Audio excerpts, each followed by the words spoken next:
the normative development of our sexuality, Mm-hmm. which is so much to undo. And Mm-hmm. it's not, it's like, to me, the reason why I'm very passionate and what I love about it is almost as if society, you try to take something that's mine. Like, you try to take Right. something that is supposed to be great for me, that's supposed to facilitate health and wellness and pleasure and intimacy and a connection.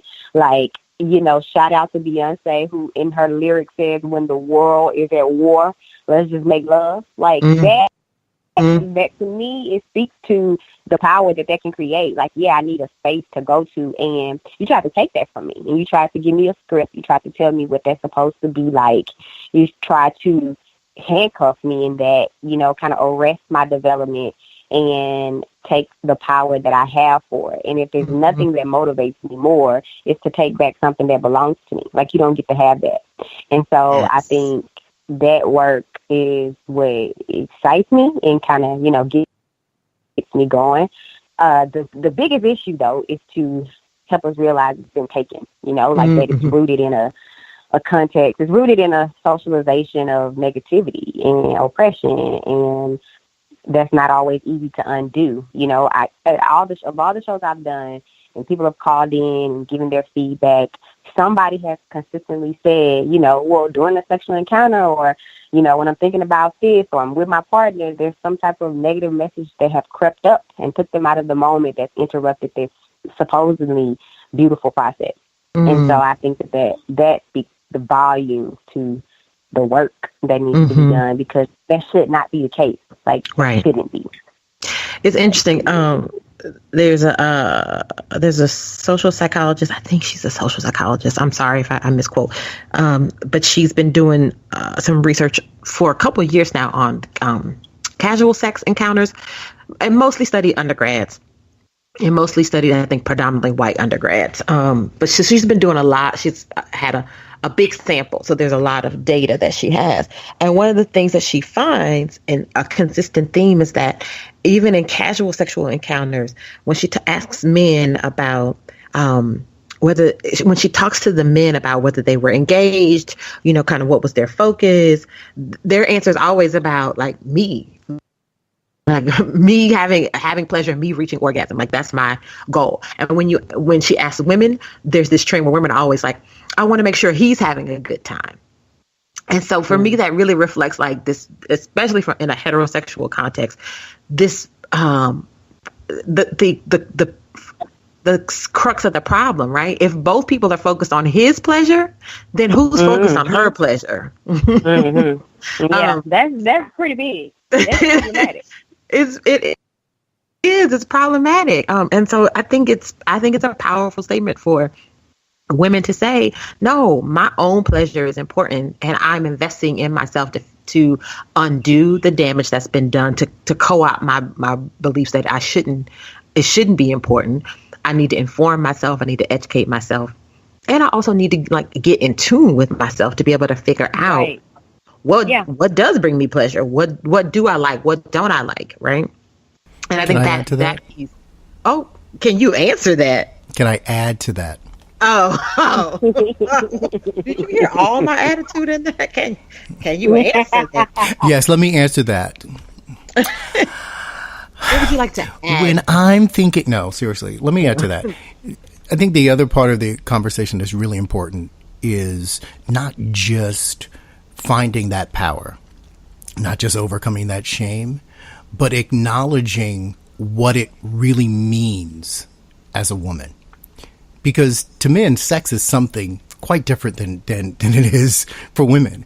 And I say that because the woman who owns her sexuality, and she could have one sex partner, but she owns that sexuality, she's a bitch, she's a hoe, she's a slut. For the man, if he quote unquote hits it, he's a stud, he's the man, all of that. What's it study? Right. You're showing your age.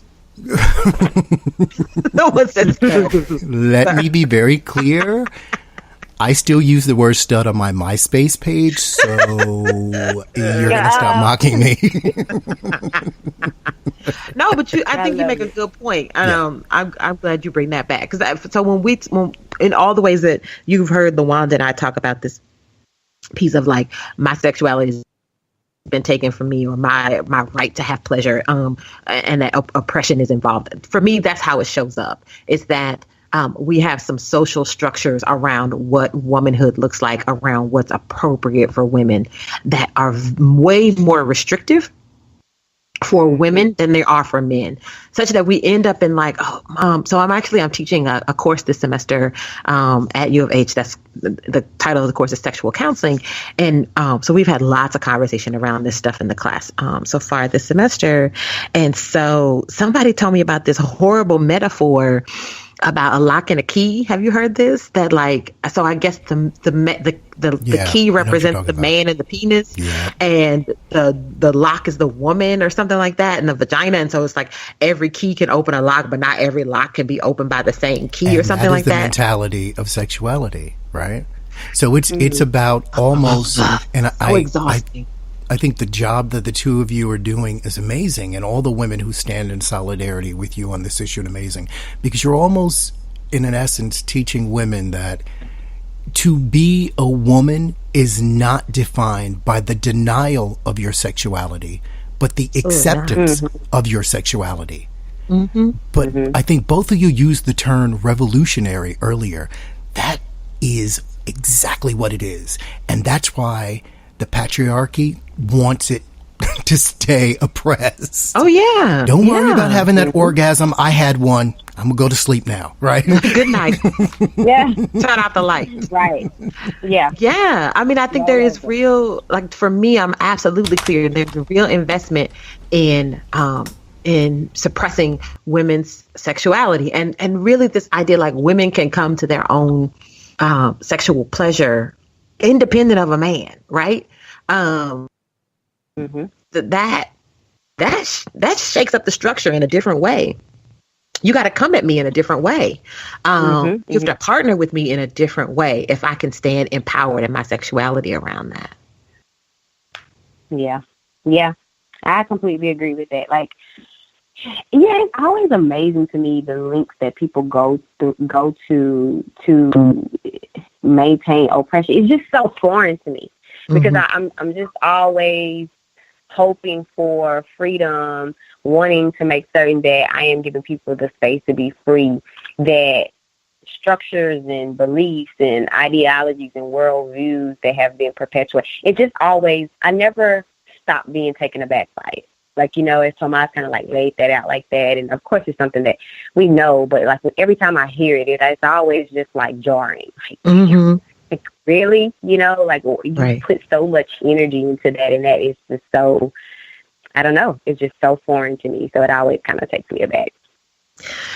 So I mentioned this term respectability politics earlier, and I want to kind of get into that a little bit. So we talk about respectability politics in the Black community as this idea around this notion that presenting ourselves in a specific way will allow us to be more accepted in broader society, and really see the emphasis is like we want to be women want to be chaste. We want, as a collective, we want to think about how we present ourselves, how we dress, how we speak. We don't want to use tones that are too aggressive, and we want to speak with proper English. We want to have conservative dress and hair and presentation, et cetera, et cetera. And there's this idea, and a lot of that pulls one's sexuality from the forefront and really serves as a repressive force for our sexuality. And this idea is like, well, if we are seen as good enough, then we'll be accepted in broader white mainstream society. And I think a lot of Black women's current sexuality or experience and awareness thereof is rooted in this idea of respectability politics. Oh, you can't wear that going out of the house. Oh, you can't wear that dress. Oh, your body is too curvy. You know, my girl Beyonce always like comes under the thumb and ridicule or respectability politics, right? She's too sexual, and if she really was a boss, if she really was an empowered woman, she wouldn't have to use her sexuality. This is a conversation I hear often, and I argue with a lot. And I wonder if you could talk a little bit about the role of spirituality and specific, let me not say spirituality, the role of religion and specific kind of Christian ideology in contributing to respectability politics or contributing to kind of Black women internalizing negative sexual scripts. Mutes from that microphone, leans back, and starts rocking. Oh, because God, you you're already funny. know. You better preach, Sister Hills. Preach it. Yeah, man, I just number one, where does it? I think about this book called Sexuality in the Black Church. That's the first thing that pops in my mind. It's written by Kelly Brown Douglas. She's a theologian. She gets a lot of slack because she has identified this whole sexuality and the Black church having this horrible relationship. Mm-hmm. And so kind of originates from this idea of white males who were kind of unable to control their own sexuality and their own desires. If you trace it back, declare the flesh, quote unquote, which is any bodily desires, any physical desires, I should say, that we have. Hunger, I would imagine. Interestingly, hunger and thirst aren't listed, but sexuality and sexual desire is. So any physical desire that we have in their failed attempt to master their desires is declared. It has to be evil. Mm. So then there comes this pursuit to kill the flesh. Okay. So we're going to kill the flesh because we can't control it. It has to be evil. It is at war against the spirit. Okay, this is the worldview that has been passed down and passed down. It has entered into the Black church, which has been passed down. So we must kill it. And so I think that is where the origination of a few things happen. And some of the messages that I got, that the flesh is weak, that the flesh is evil, and that women, because I can't control my desire as a man, then it is the woman's job to help control that for me. So she must dress in a certain way. And so, like, I think back on some of the churches that I've gone to, in the Baptist church, there's these lap cloths. Okay. There's lap cloths that you wear over your skirt because it covers your legs. So nobody can see it. And I see your legs because, of course, it's my job as a woman to be able to help this man control and master his flesh. I got my own desires over here, but my job is to suppress my own, dress in a way that doesn't present me as a sexual being. Therefore, I never get a chance to embrace this part of me who is a sexual being. I must suppress that because, at least, as Paul would say, I caused my brother to stumble.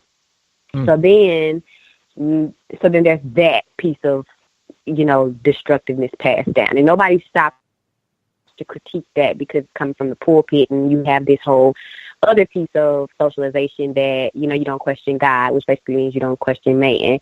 And so this must be it. And since, Black women are 85% of the church, the Black church, then we believe that if we could just get, we're more relational, and some of the things that we were taught to socialize around is that you want you a good Christian man, and so good Christian men are looking for good Christian women who have lap cloths on and who dress appropriately and who are chaste. Now, can we talk just for 1 second about the disproportionality? If 85% of the church is women, my math lets me know that the other 15% is men. So where are all the 85% going to get the good Christian men? Where are they coming from? Well, I don't think anybody stops to think about that. we disproportionate out here. It's not even racial. And more importantly, not even more importantly, but in addition to that, they feel like any man outside these four walls, some men outside these four walls, that, I got a lot to choose from. So I don't have to be chaste. You do, because I need to pick you, and I want somebody who's going to be presentable, so I get, I'm with 1 to 4. I get to choose between however many people. And then the flip side of it is, now I've heard these messages come from the pulpit. Well, before that, I've had an instance where I had on a skirt at church, and I was sitting behind the pastor in the second row, and everybody was keeping up this buzz. Like, people were talking, and of course, I was in my own world. And one of my friends was like, hey, like, just come sit on this row with me. She kind of said, like, annoyed, like she was annoyed at them talking. And I was like, why? well, these older women were talking about how I was so inappropriate because I had this skirt